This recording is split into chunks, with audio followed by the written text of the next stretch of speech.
Hey guys, Michael Giroux here just for Journalism 215. Just finished up Project 7, the project website.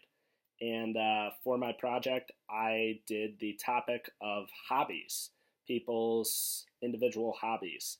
I think that this is a newsworthy element because I think this the area of hobbies really does contribute to the news. You see on the news on I always get this impression out of news broadcasts that you see it kind of at the end of the broadcast there, like that one last thing, that thing that somebody does that's really interesting, that just kind of gives a sense to the community of, oh wow, that's cool, or oh wow, I'd love to try that. And that's why it's newsworthy. I think people don't always watch the news to see. Obviously, people watch the news to see what happened during the day, but I don't think it's just about that. I think it also has a lot to do with seeing, oh, why is this relevant to me? Or more importantly, more specifically, seeing something that's very interesting to someone. And that's what these hobby stories can do to someone. That's how they would be relevant in a newscast. And with my project in particular, I think these are hobbies that you can put on at the end of a newscast and be like, oh, wow, that's really cool. That's really unique. That's something interesting. I'm happy I watched that. And maybe I can go out and do that too, or do something cool like that and maybe end up on the news myself.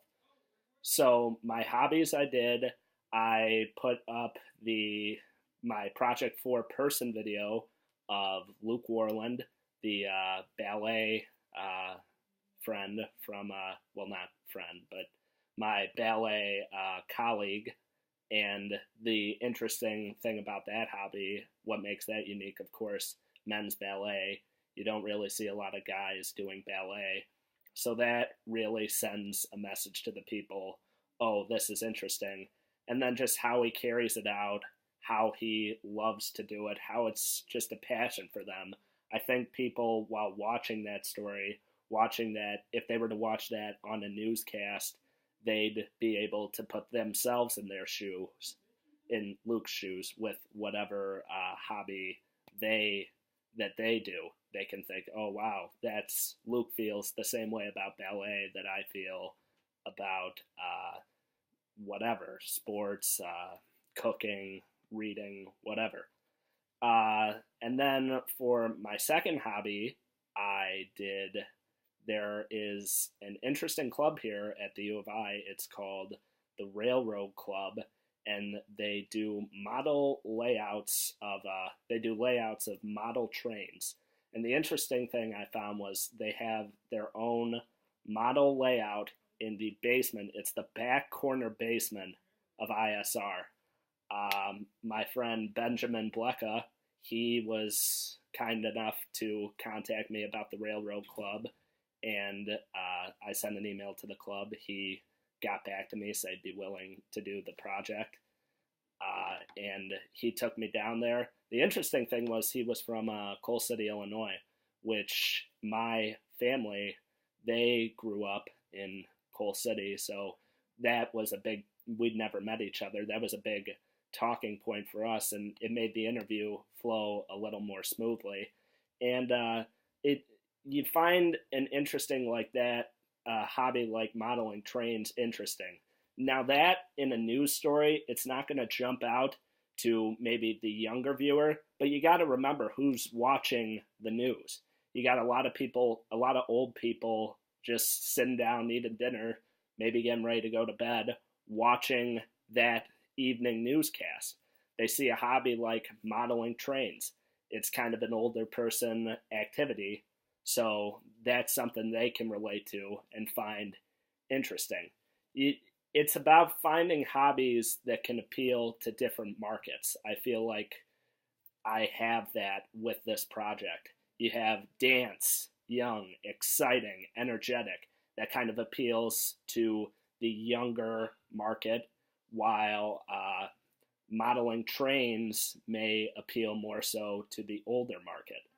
And then lastly, I did a poll. I polled U of I students asking what kind of hobbies they were involved in and why they did them, and then compared it to studies I found online asking similar questions. Uh, and for hobbies that they were interested in, sports was kind of at the top. And you see just kind of at the end of that, that's not really surprising because especially with students because they're young, they're energetic, they like to do things with sports, with exercise, with that rigorous but fun activity. And then you see stories like that on the news at the end of the newscast, how a sport hobby could affect society in a positive way. And a sports story in particular really gets people interested for the most part. It really appeals to a large market. And then why they did it is for self satisfaction at the end of the day. Hobbies, yeah, they go a long way. Yeah, you may be trying to get something out of it for others. But I found that in studying this and just kind of on my own knowledge before going into this, and then with doing, with just after all this research, that um, that people do things because they want to do them. And I think that's really important in people trying to keep a good passion about what they do. And that is why hobbies are important. And I hope you enjoyed my project.